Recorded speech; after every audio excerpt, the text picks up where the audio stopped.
بلا تاخیر خطاب شروع ہوتا ہے، اس کے پہلے آپ نعرہ لگائیں پرزور، نعرہ تکبیر، ذرا زور سے نعرہ لگائیں، نعرہ تکبیر، نعرہ رسالت، نعرہ رسالت، نعرہ حیدری، نعرہ حیدری، جشن عید میلاد النبی، جشن عید میلاد النبی، فیضان کرم حضور غزالی مرکزی انجمن میلاد النبی، میلاد چوک، میلاد چوک، میلاد چوک۔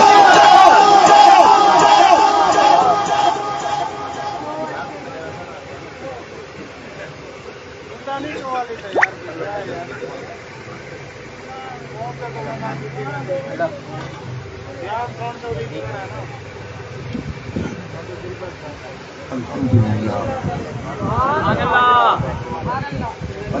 لله وكفى وسلام على عباده الذين اصطفى أما بعد أعوذ بالله من الشيطان الرجيم بسم الله الرحمن الرحيم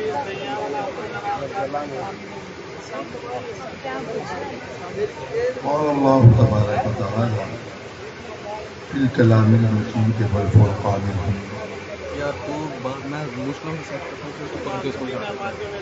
لقد جاءكم رسول من أنفسكم عزيز عليه ما عنتم حريص عليكم بالمؤمنين رؤوف رحيم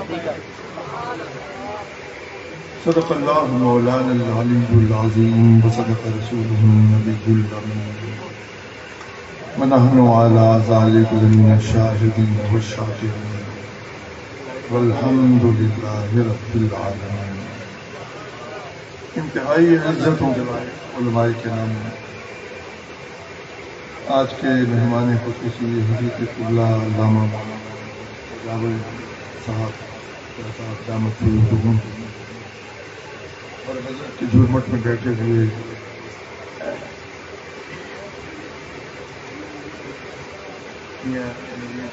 صاحب مجید حیات صاحب، میں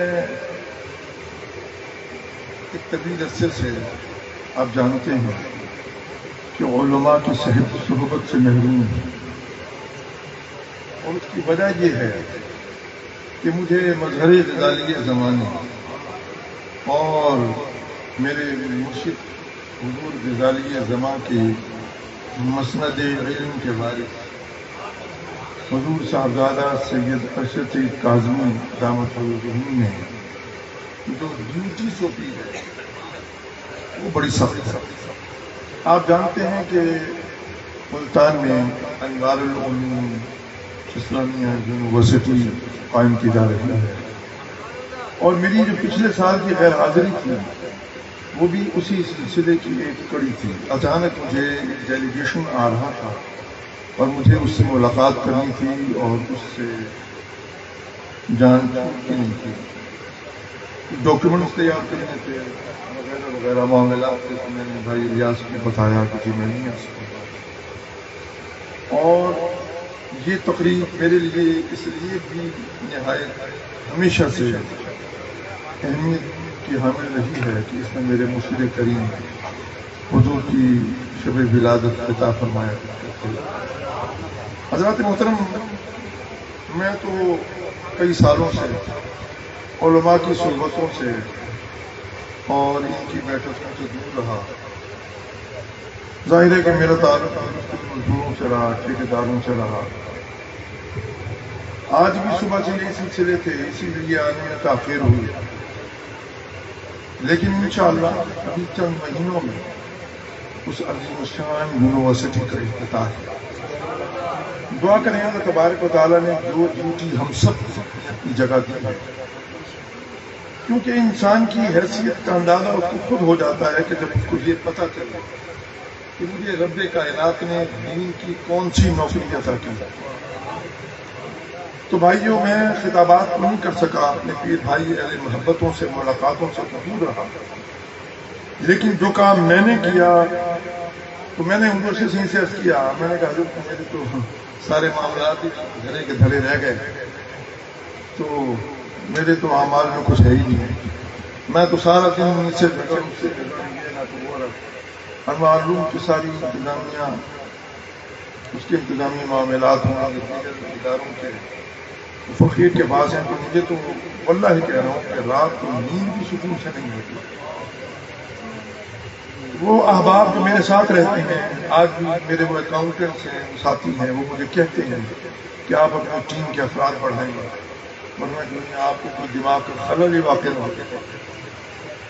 تو حضور سے فرمانے لگے طاہر میں انشاءاللہ تمہیں قبر پر اجتہاد بھی نہیں لگائیں گے۔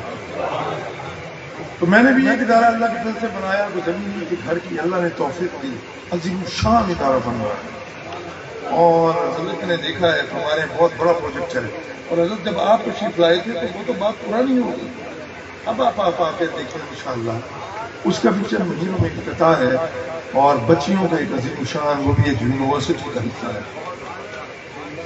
تو میں ساری زندگی اسی میں لگ گئی، ہم نے اپنی زندگی اسی میں گلا دی۔ دعا کریں میرا اللہ ریاکاری سے بچائے۔ یہ بات میں نے صرف اس لیے کی ہے تحدیث نعمت کے لیے کہ وہ لوگ کہ جن کو اللہ نے وسائل دیے ہیں وہ اپنے وسائل کو دین پر بھی لگائیں۔ ہم نے الحمدللہ اپنے گھر سے شروع کیا، تو پھر آپ کو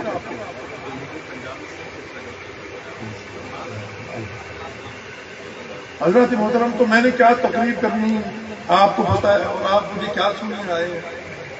وہ حضرت فرما رہے تھے کہ جی حضور آپ آ گئے، بس ہم نے دیکھ لیا، حضور گزاری زماں کی یادیں تازہ ہو گئی۔ بات تو وہی ہے فیضان کرم حضور غزالی زماں، فیضان کرم مرشد کریم حضور غزالی زماں۔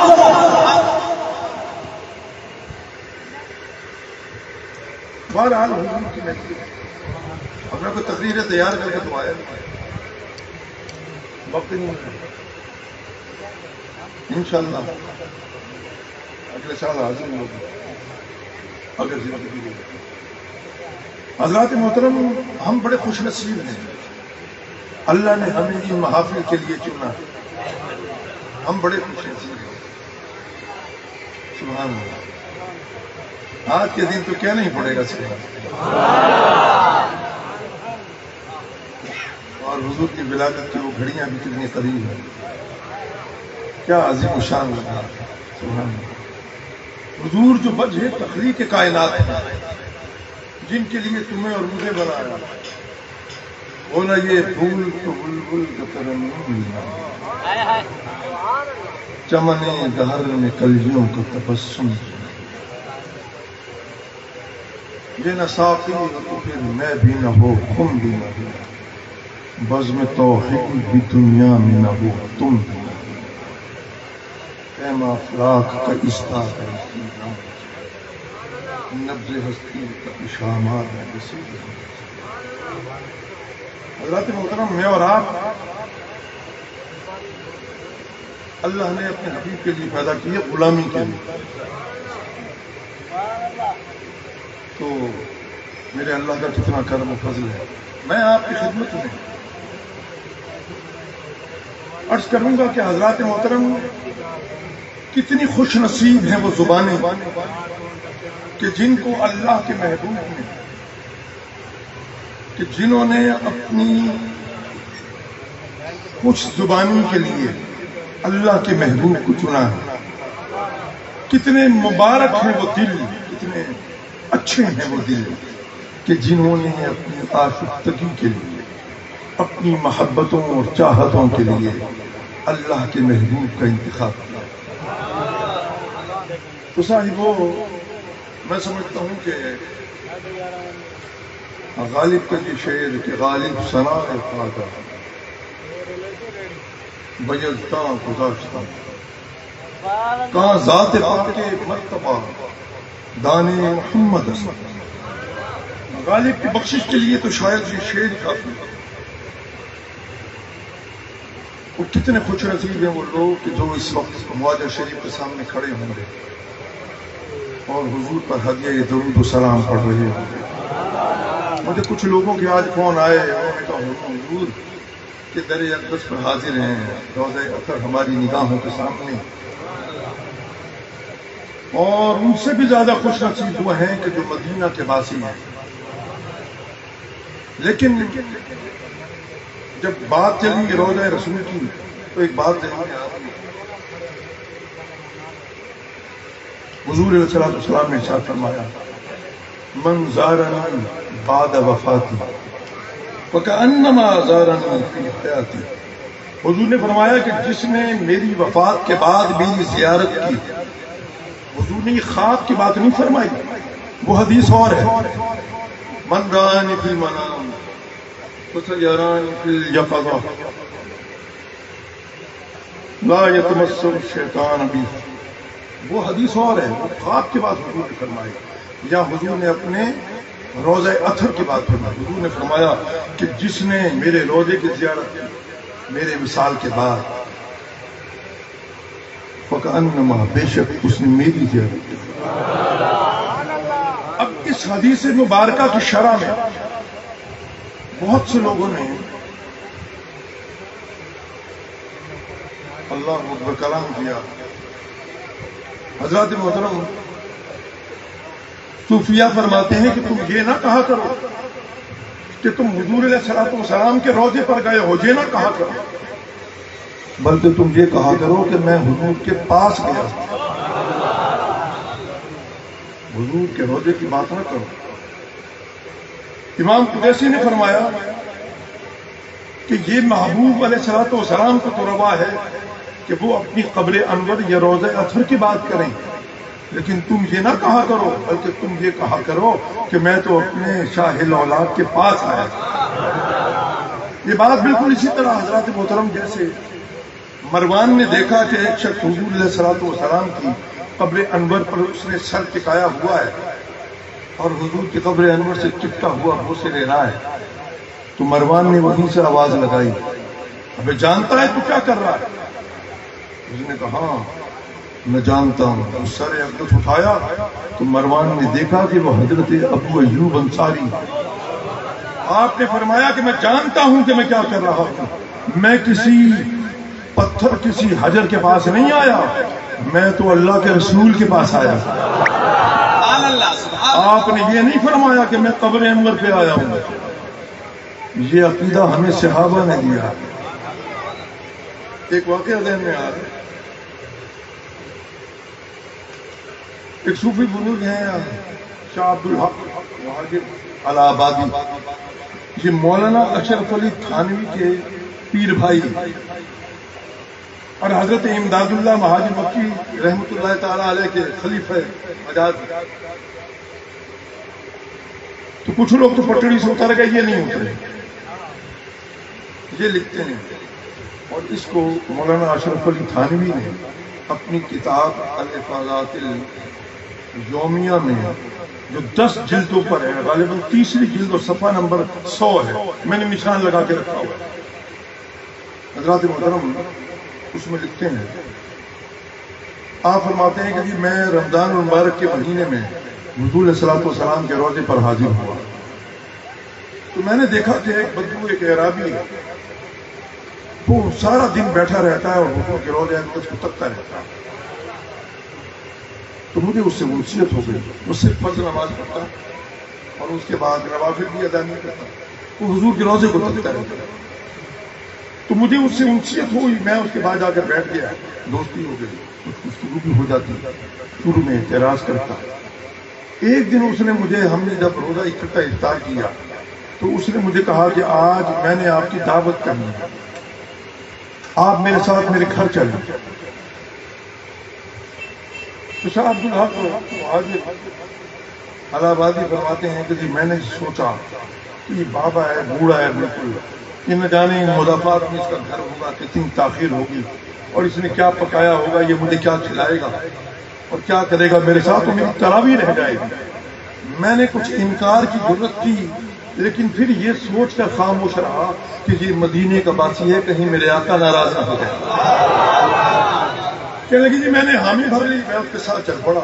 اب وہ بابا رک جاتا, وہ کہیں کوئی ملاقات ہی مل جاتا, گھنٹہ گھنٹہ اس سے بات کرتا. میں نے کہا لو جی آج تو تراویح گئی.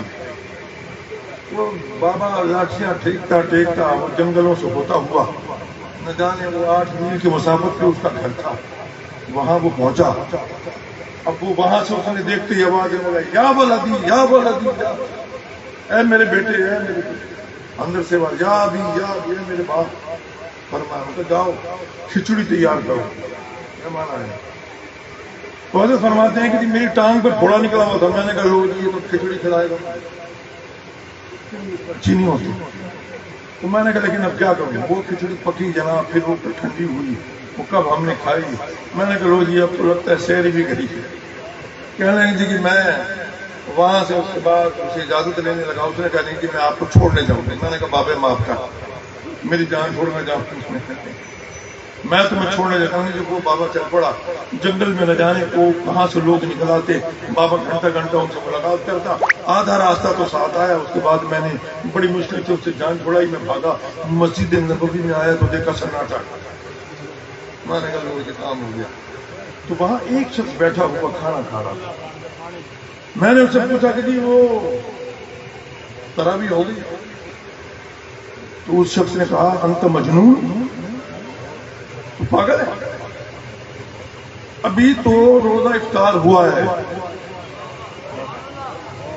ابھی تو روزہ افطار ہوا ہے، میں کھانا کھا رہا ہوں، ابھی تو اذان عشاء بھی نہیں ہوئی، تراویح کہاں؟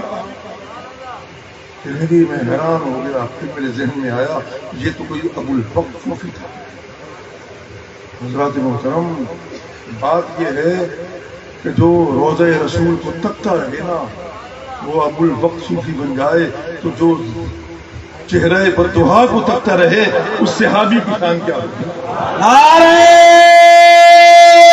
تکبیر، نعرہ رسالت، نعرہ حیدری، جشن عید میلاد النبی، جگر گوشائے غزالیہ زبا، صاحبزادہ سید طاہر سید شاہ صاحب۔ حضرات محترم،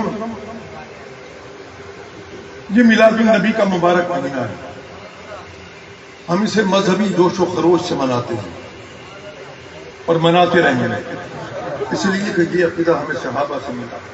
جو لوگ اس پر معترض ہوتے ہیں اور اس کو بدعت کہتے ہیں، میں واللہ کہتا ہوں یہ میلاد النبی منانا بدعت نہیں ہے، اسے روکنا بدعت ہے۔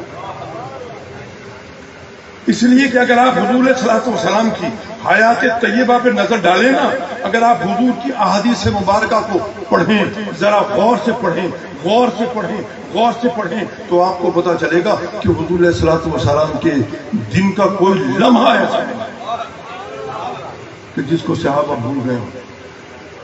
حضور کی زندگی روز و شب ہو، حضور کی لیل و نہار، حضور کے ماہ و سال، آقا کریم علیہ الصلوۃ والسلام کی خلوتیں ہوں یا جلوتیں ہوں، صحابہ کبار اس کو، صحابہ کبار نے اسے مرتے دم تک یاد رکھا، ایک چیز بھی بھولے نہیں۔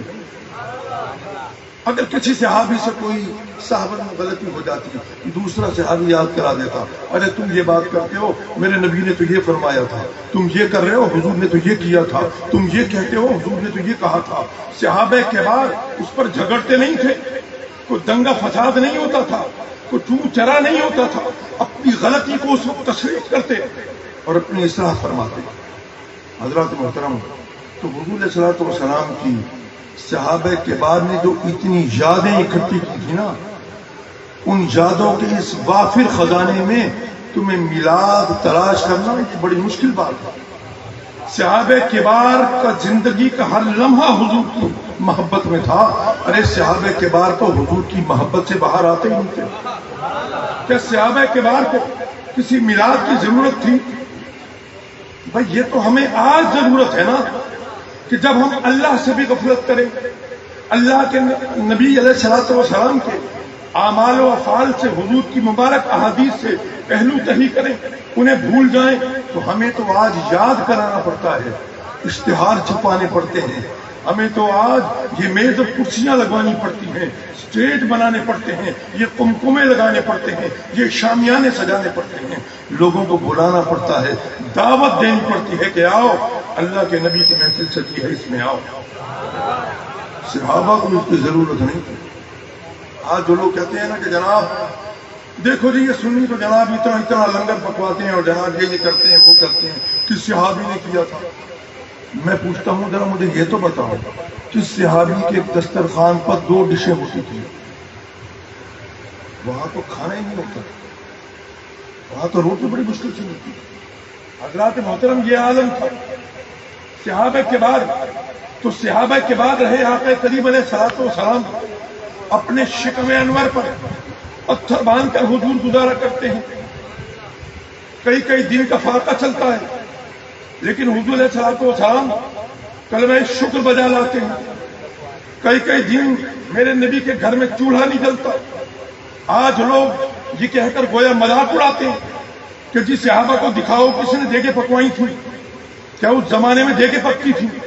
مجھے بتاؤ کس صحابی نے دیگیں پکوائی ہوں، کسی اور موقع پر دیگیں پکوائی ہوں؟ اللہ اکبر۔ آج میلاد النبی کا یہ مذاق اڑاتے ہیں۔ حضرات محترم، یہ تو اللہ تبارک و تعالیٰ نے آپ لوگوں کو منتخب کیا ہے کہ آپ حضور کا میلاد مناتے ہیں۔ لیکن میں ایک بات عرض کرنا چاہتا ہوں، ایک سوال کا جواب میں ضرور دوں گا۔ کچھ لوگ کہتے ہیں کہ جناب یہ میلاد النبی کرتے ہیں، اس لیے میں یہ بات کر رہا ہوں کہ کل میلاد النبی ہے، جلسہ جلوس ہے، آپ نے جلوس میں جانا ہے۔ اور میں ابھی بات کر رہا تھا کہ یہ جو دن ہے یہ بڑا مبارک دن ہے، یہ ایک دوسروں کو مبارک دینے کا دن ہے۔ دو گے مبارک؟ یہ تو عید کا دن ہے، نئے کپڑے صاف ستھرے پہنو گے، صبح نہاؤ گے، حضور علیہ الصلوۃ والسلام پر درود و سلام پڑھو گے، صدقہ و خیرات کرو گے۔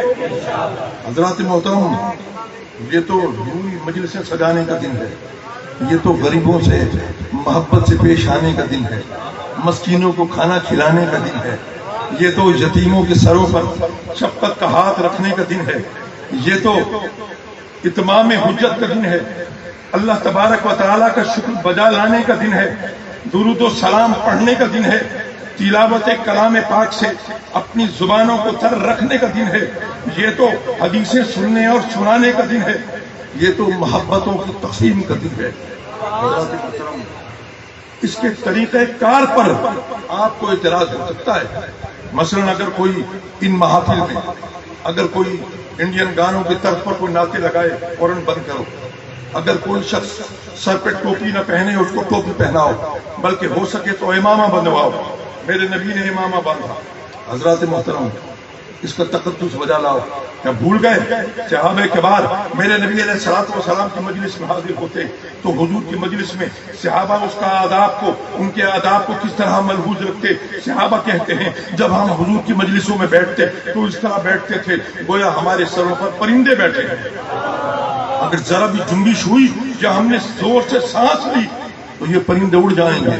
انہماک کا عالم یہ ہوتا تھا۔ حضرات محترم، یہ دنگا فساد نہیں ہوتا تھا، یہ کہیں ایک دوسرے کو چکم پیل نہیں ہوتی تھی، ایک دوسرے کے ساتھ اونچی آواز میں کوئی گفتگو نہیں ہوتی تھی، دل کی قدورتیں یہ ختم کی جاتی تھیں۔ حضرات محترم، اس دن کو منانا ہے پورے اس کے تجھ کو احتشام کے ساتھ، تجھ کو احتشام کے ساتھ مناؤ گے؟ اپنے گھروں سے نکلو تو پھر درود و سلام پڑھتے ہوئے باوضو ہو کر حضور علیہ الصلوۃ والسلام کی آج میں وہ ایک حدیث سنا رہا تھا۔ میرے آقا کریم علیہ الصلوۃ والسلام جب فتح مکہ کے موقع پر جب حضور 10,000 صحابہ کے بار کے لشکر کے ہمراہ، لشکر جرار کے ہمراہ جب حضور حدود حرم میں داخل ہوئے تو حضور علیہ الصلوۃ والسلام نے اپنے جلیل القدر صحابی، نعت خواں صحابی حضرت عبداللہ بن رواحہ کو اپنے سے آگے کیا، اے رواحہ آگے مجھ سے آگے چلو اور میری حدیثیں پڑھو، میری نعتیں پڑھو۔ وہ نعتیں لکھتے بھی تھے، نعتیں پڑھتے بھی تھے۔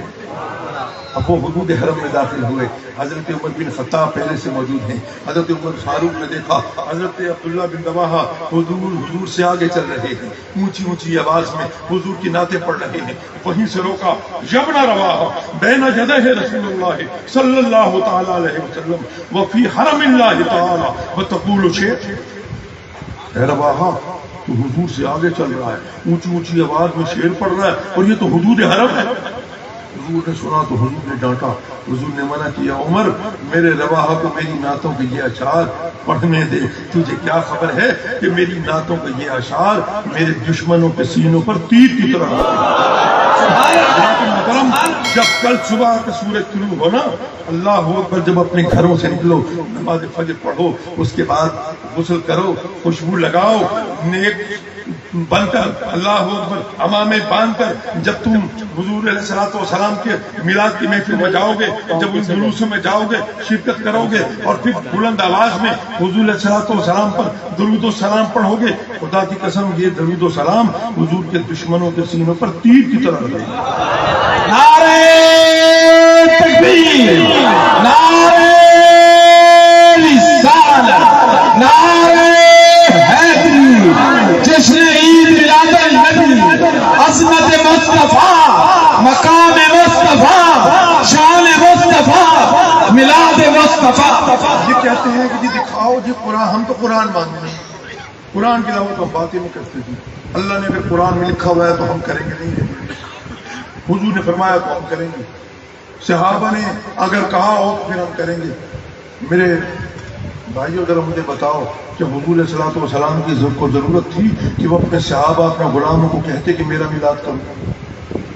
صحابہ کی کون سی مجلس تھی جس میں وہ حضور کا ذکر نہیں کرتے تھے؟ میں آپ کو بتاؤں صحابہ کے بار کی وہ ذاتی مجلسیں ہوں، آئینی مجلسیں ہوں، گھر میں بیٹھے ہوں، ایک صحابی رسول اپنے گھر میں بیٹھے ہیں، دسترخوان بچھایا گیا، کھانا لگایا گیا تو اس میں کدو شریف کا سالن لایا گیا، آپ نے اس کو اتنی رغبت سے کھایا گویا آسمان سے من و سلوہ اتر رہا، ساتھ میں کہنے لگے اہل خانہ بیٹھے ہیں، بچے اور بیوی بھی بیٹھے ہیں، فرمانے لگے کہ میرے نبی علیہ الصلوۃ والسلام کو یہ غذا نہایت مرغوب تھی۔ وہ جو بچہ بیٹھا تھا چھوٹا، اس نے کہا لیکن مجھے تو پسند نہیں۔ آپ نے اسی وقت اپنا ہاتھ کھانے سے کھینچ لیا، تلوار بے نیام ہو گئی، اس کا سر قلم کرنا چاہتے تھے، وہ تو گھر والوں نے پکڑ لیا، حضور کرم فرمائے یہ بچہ ہے، یہ نادانی میں کہہ گیا ہے، آپ نے ساری زندگی اس کی شکل نہیں دیکھی۔ حضرات محترم صحابہ تو یہ تھے، کیا ان کو میلاد کی ضرورت تھی؟ اللہ اکبر۔ حضرت عمر بن خطاب اپنے کاشانے سے نکلتے ہیں، گلی میں پہنچتے ہیں، ایک ایسی جگہ جہاں پر حضور کے چچا حضرت عباس بن عبد المطلب کا مکان ہے، اللہ اکبر، آپ کے کاشانے سے گزرتے ہیں تو ایک پر نالا لگا ہے اس مکان پر، وہاں سے پانی آتا ہے، آپ اس پر نالے کو نکال دیتے ہیں اور اوپر پھینک دیتے ہیں۔ حضرت عباس کو معلوم ہوا، فرمایا عمر تمہیں معلوم بھی ہے یہ پر نالا کس نے لگایا تھا؟ یہ تو ہمارے سیدی کے ہاتھ کا لگا ہوا تھا۔ حضرت عمر بن خطاب کے روم کے کھڑے ہو گئے، فرمایا حضور کیا کروں، اب تو یہی ہے کہ سیڑھی تو آپ کو دینے سے رہا، حضور میرے کندھوں پر سوار ہوں، اپنے قدمین پہ سے کھڑے ہوں اور اس پر نالے کو اپنے ہاتھوں سے لگائیں، یہ کوئی اور لگا بھی نہیں سکتا۔ یہ صحابہ کا عادت، صحابہ کو حضور ضرورت تھی کہ وہ ایسے مجلسیں کرتے کہ وہ ایک دوسرے کو بلاتے۔ ارے صحابہ تو جب حضور علیہ الصلوۃ والسلام کا وصال باکمال ہوتا ہے، صحابہ کے بعد مسجد نبوی میں جاتے ہیں، ممبر رسول کو دیتے ہیں، دیکھتے ہیں، آنسو بہاتے ہیں، ارے اللہ اکبر، حضور کے مصلی پر جاتے ہیں تو وہاں گریہ ازاری کرتے ہیں، امہات المومنین کی خدمت میں حاضر ہو کر کہتے ہیں ہمارے دلوں کو سکھ چین نہیں پڑتا، حضور نظر نہیں آتے۔ ارے صحابہ حضور کے جانے کے بعد کیسی کیسی تمنائیں اور دعائیں کرتے ہیں۔ ایک صحابی کہنے لگے، دعا کرنے لگے، مولا ان آنکھوں نے اب کیا کرنا ہے، اس دید کو کیا ضرورت ہے، مولا مجھ سے میری دید چھین لے کہ اب یہ بددعا کے مکڑے والے کو دیکھ نہیں سکتے۔ صحابہ حضرت ام المومنین میمونہ کی خدمت میں جاتی ہے نا، اور حضور جس آئینے میں اپنے چہرے کو دیکھتے، حضور اپنی داڑھی مبارک کو کنگھی کرتے، وہ آئینہ طرف کرتے، وہ دیکھتے، روتے، چیختے اللہ اکبر، اور اس آئینے میں بھی حضور علیہ الصلوۃ والسلام کے چہرے اپنے کو دیکھتے۔ حضرات محترم، یہ صحابہ کا وقت تھا۔ حضرت سیدنا صدیق اکبر سے کسی نے پوچھا کہ آپ کو اللہ سے زیادہ محبت ہے یا رسول اللہ سے زیادہ محبت ہے؟ آپ نے فرمایا رسول اللہ سے، اس لیے کہ اللہ تبارک و تعالیٰ تو ازل سے ہے، لیکن اس کا پتہ ہمیں کس نے دیا ہے؟ ہمیں تو اس کا پتہ شاہ الاولاد نے دیا ہے، اللہ کے محبوب نے دیا ہے۔ اللہ کا پتہ یہ رسول اللہ کے کرم کی وجہ سے ہے، یہ ان کے وجود مسعود کی برکت ہے۔ حضرت محترم، حضرت انس بن مالک کے آپ کے شاگرد حضرت حارث ہیں، ایک دن مجلس نورانی مجلس سجی ہے تو وہ آپ کے شاگرد تابعی ہیں، پوچھا حضور یہ بتائیں کہ کبھی آپ نے حضور کے ہاتھوں کو بھی پکڑا ہے، کیا آپ نے سیدی کے ہاتھوں کو بوسہ دیا ہے؟ اللہ اکبر۔ اللہ کے محترم سیدنا انس بن مالک کی کیا جذبات ہوں گے، آپ سوچ سکتے ہیں، حضور کا ذکر ہو گیا، آپ نے فرمایا ہاں. حضرت حارث نے حضرت انس بن مالک کو پکڑا اور پھر چومتے رہے.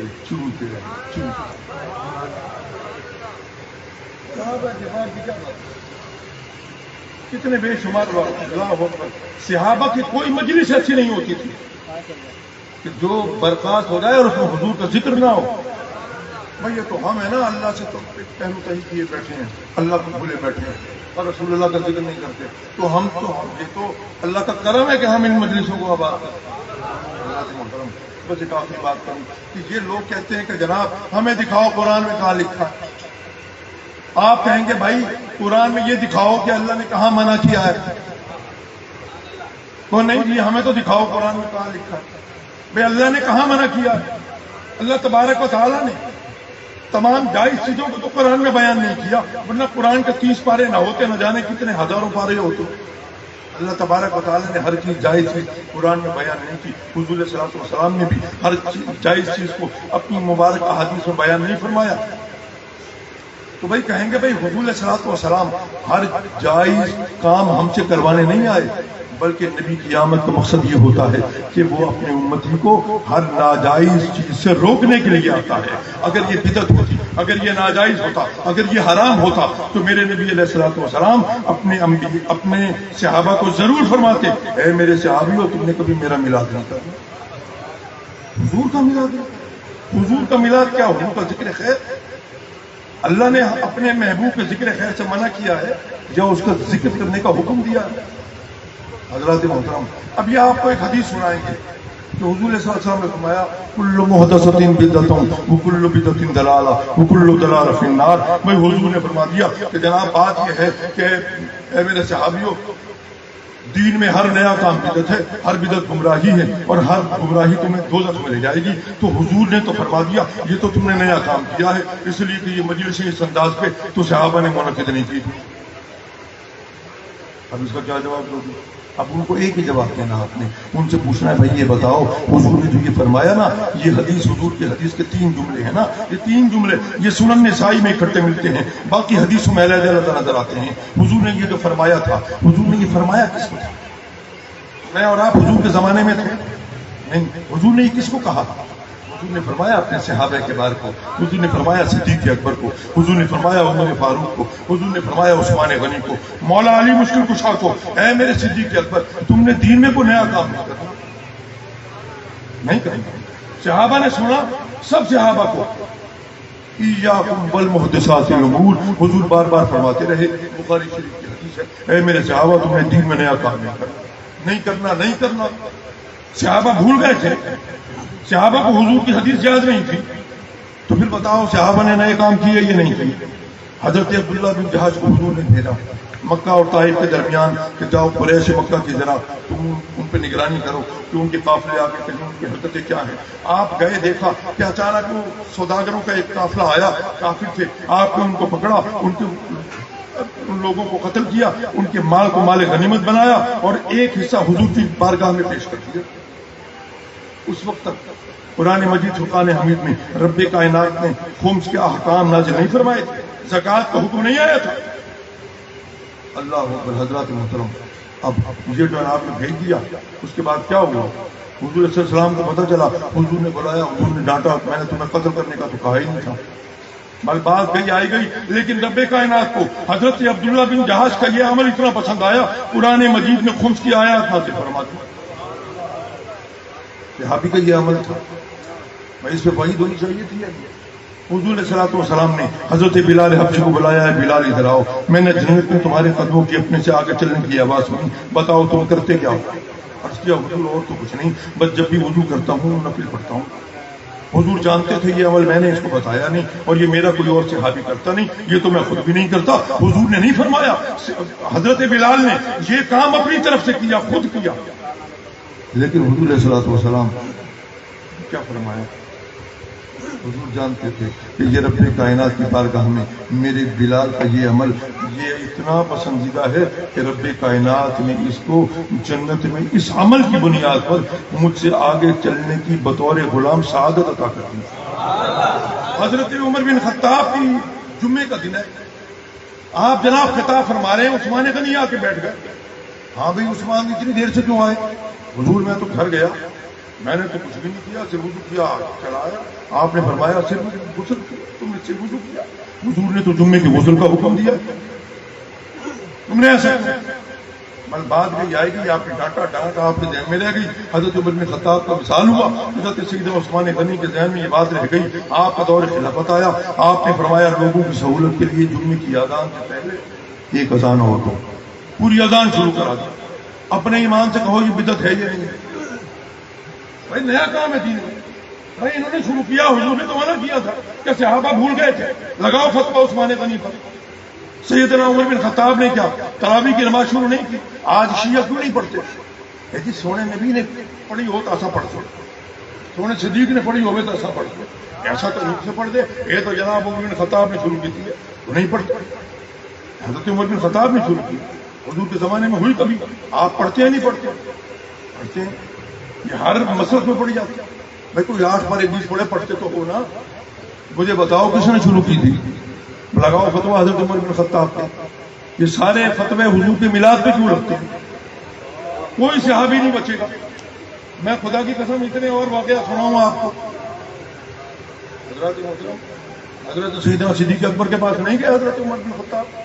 جنگ یمامہ ہو رہی تھی، حضور کرم فرمائیں کہ تدبین قرآن کیجیے، جمع قرآن کیجیے. جنگ یمامہ ہو رہی، حضور 1200-1400 صحابہ شہید ہو چکے ہیں. آپ نے فرمایا عمر میں یہ کام کیسے کروں جو ہمارے نبی نے نہیں کیا؟ ڈر گئے نا بھائی، حضور نے منع فرمایا تھا. پھر آپ نے کیا فرمایا؟ حضور خیر ہی خیر ہے، آپ کیجیے. اگر نیا کام نہ ہوتا تو عمر بن خطاب کو یہ کہتے نہیں. آپ نے کیا، نیا کام کیا. حضرات محترم تو جب آپ یہ ساری باتیں کریں گے نا کہ لگاؤ فتوی میرے صحابہ پر، تو پھر آپ کو یہ ایک اور حدیث سنائیں گے، کہیں گے جو حضور نے ارشاد فرمایا علیکم بسنتی وسنت الخلفاء الراشدین المہدیین. فرمایا کہ جی یہ جو ہے نا یہ تو میرے خلفاء راشدین کی سنت ہے. یہ تو خلفاء راشدین نے کیا ہے، جی کام نہیں کریں گے. اور خلفاء راشدین کو تو حضور نے کہا تھا ایاکم بالمحدثات الامور، مجھے تھوڑی کہا تھا. یہ تو کہا ہی جن کو تھا، انہوں نے تو کیا ہے. پتہ کیا چلا؟ پتہ چلا کہ صحابہ کے بار نے حضور کی محفل میلاد نہیں چھوڑی، اس لیے کہ صحابہ جانتے تھے کہ یہ جانے دو عالم کی محفلیں ہیں، اس کے بغیر ہمارا گزارا نہیں ہے. صحابہ کے بار نے حضور علیہ الصلوۃ والسلام کی اپنے گھروں میں مجلسیں کی ہیں. ارے ان کو ان مجلسوں کی ضرورت نہیں تھی. انہوں نے تو جہاں گلی کوچوں میں موقع ملا، جہاں 2 صحابی اکٹھے ہوئے، محفل میلاد ہو گئی. مجھے بتاؤ تو صحیح، کون سا صحابی ہے جس نے محفل میلاد نے کی حضور کا تذکرہ نہیں کیا؟ حضور کے ذکر سے ہی تو آباد تھے. ان کو پتا تھا اللہ اکبر. جو صحابہ کی ایسی ایسی دعائیں. حضرات محترم بس یہی ہے. اب یہی بات آخری کروں گا کہ جی تمہیں اللہ تبارک و تعالیٰ نے اپنے حبیب کے سب سے جو مال دیا ہے، تم اس مال میں سے خرچ کرتے ہو، اللہ کے محبوب پہ کرتے ہو، کسی پہ احسان نہیں کرتے. اگر میں نے کسی پہ خرچ کیا، میں نے کچھ کیا، تو خدا کی قسم کسی پہ احسان نہیں کیا. اللہ تعالیٰ ریاکاری سے محفوظ رکھے. یہ اپنے لیے کیا بھائی، اپنے عاقبت کے لیے کیا. تمہیں اللہ نے رزق دیا. اس زمانے میں تو 2 ہانڈیاں نہیں پکتی تھی. آج اگر اللہ نے تمہیں رزق دیا اور تم سینکڑوں ہانڈیاں پکاتے ہو اور یہ لنگر تقسیم کرتے ہو، ان کے دیے ہوئے میں سے انہی کے نام پر انہی کے غلاموں کو کھلاتے ہو، تو کیا ایسا ہے؟ آؤ نا ملتان میں عیدگاہ میں جمعے کو 60-70 جگہ ہر جمعے پکتی ہے، محفل میلاد ہوتی ہے، حضور کی درود کی محفل ہوتی ہے. اللہ کیوں نہ ہو حضور کے غلام یہ محفل میلاد کرتے رہیں گے. قیامت تک حضور کے میلاد ہوتا رہے گا. عطا ساری خدا کی ہے، تقسیم ساری مصطفیٰ کا ہے.